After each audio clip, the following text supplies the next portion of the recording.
안녕하십니까. 이어서 경남 뉴스입니다. 경상남도가 오는 12월 옛 진주의료원 자리에 도청 서부청사를 개청할 예정인데요. 이 서부청사 개청으로 도심의 기능이 한 곳으로 몰리는 이른바 빨대 효과가 나타나진 않을까 우려의 목소리가 나오고 있습니다. 박상현 기자입니다. 세 개 국과 2개 기관이 입주하는 경남도청 서부청사가 오는 12월 개청합니다. 90년 만에 도청의 3분의 1이 진주로 귀환을 합니다. 경상남도가 실시한 서부청사 건립 용역 보고서입니다. 보고서에는 서부청사 이전으로 상대적으로 침체된 진주 구도심 지역 반발이 예상된다고 명시되어 있습니다. 전문가들은 서부청사가 이전하고 부근 초전 신도심 개발 사업이 진행되면 진주 지역 구도심의 인구 유출을 예상하고 있습니다. 신축 아파트의 최소한 70-80% 정도가 내부에서 옮겨간다 그러면 당연히 공동화 현상이 생긴다고 봐야 되겠죠. 경남 혁신도시에 입주한 주민들의 절반 이상이 진주 시민이어서 우려는 더 커지고 있습니다. 혁신도시가 만들어지면서 거기에 또 진주 시민들 인구가 유입되고 경남도청 서부청사가 와가지고 그 인근에 신도심을 형성한다면 안 그래도 심화되어 있는 공동화 현상이 더 가속화되면서 이 때문에 구도심 공동화에 대비해 대책을 세워야 한다는 지적도 나오고 있습니다.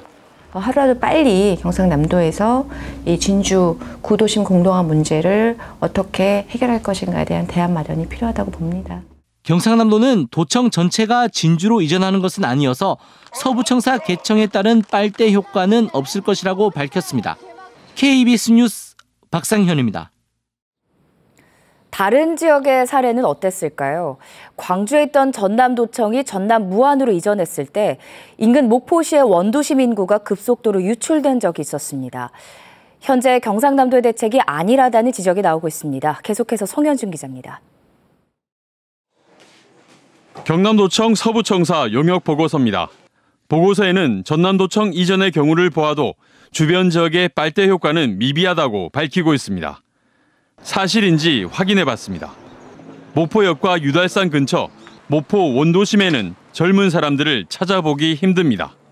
없어요. 이 동네만 하더라도 60세 넘어갖고 저기 한 사람이 한 나라 둘이나 해야 되고 전부가 65세 이상 다 그렇게 되었고 있어요.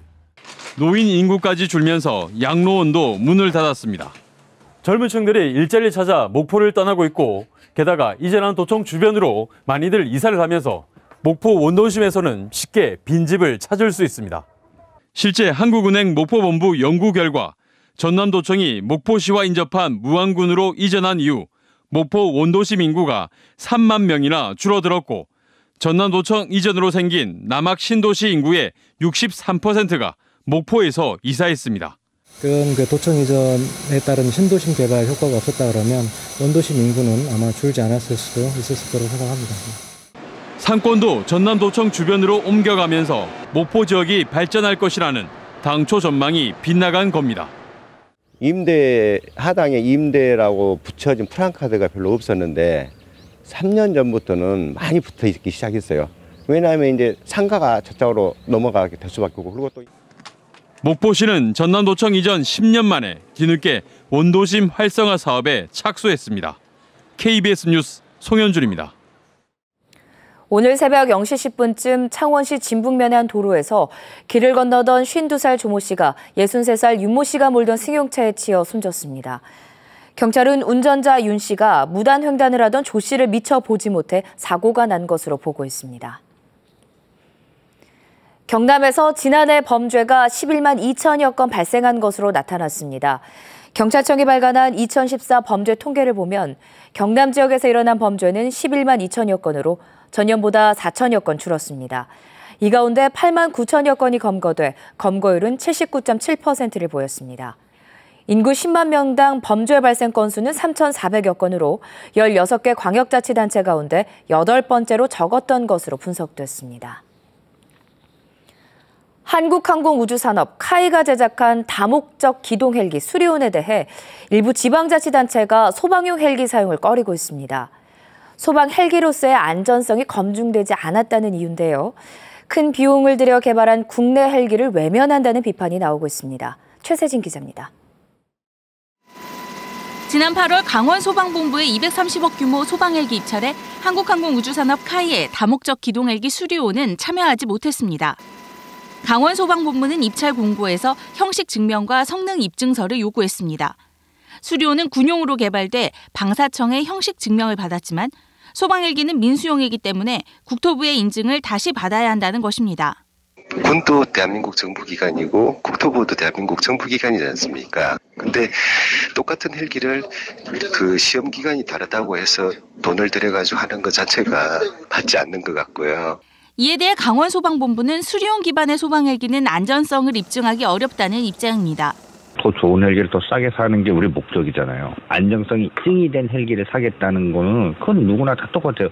국정감사 자료에 따르면 중앙119 구조본부와 전국 14개 시도 소방본부 가운데 수리용 도입을 적극적으로 검토하겠다는 곳은 경남과 충남 두 곳에 불과했습니다. 수출로 연결이 되기 위해서는 국내에서의 활용 실적이 굉장히 중요한데 이런 지자체에서 이런 소요가 있을 때마다 그것을 활용해 주면 외국에서 믿고 많이 사갈 수 있는 큰 계기가 되리라고 저는 생각을 합니다. 한편 카이는 수리용 기반의 군헬기 30여 대와 경찰청 헬기 2대를 납품했고 산림청과 제주소방본부의 헬기 입찰에 참여할 계획입니다. KBS 뉴스 최세진입니다.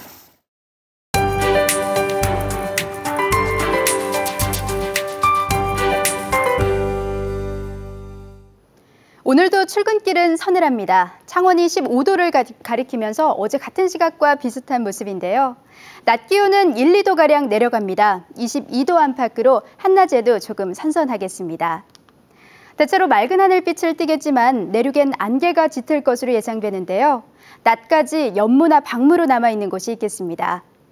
현재 기온 살펴보면 창원이 16도, 함안이 11도로 시작합니다.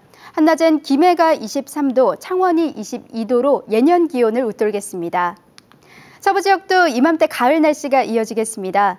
단 미세먼지 농도는 보통 수준에 머물겠지만 대기질은 여전히 좋지 않습니다. 출근하실 때 마스크를 챙겨 나가는 등 미세먼지에도 대비를 하셔야겠습니다. 바다의 물결은 동해남부 먼바다에서 최고 3m로 높게 일겠습니다. 또 거제 동부 해안은 너울성 파도가 방파제나 해안도로를 넘는 곳이 있겠습니다.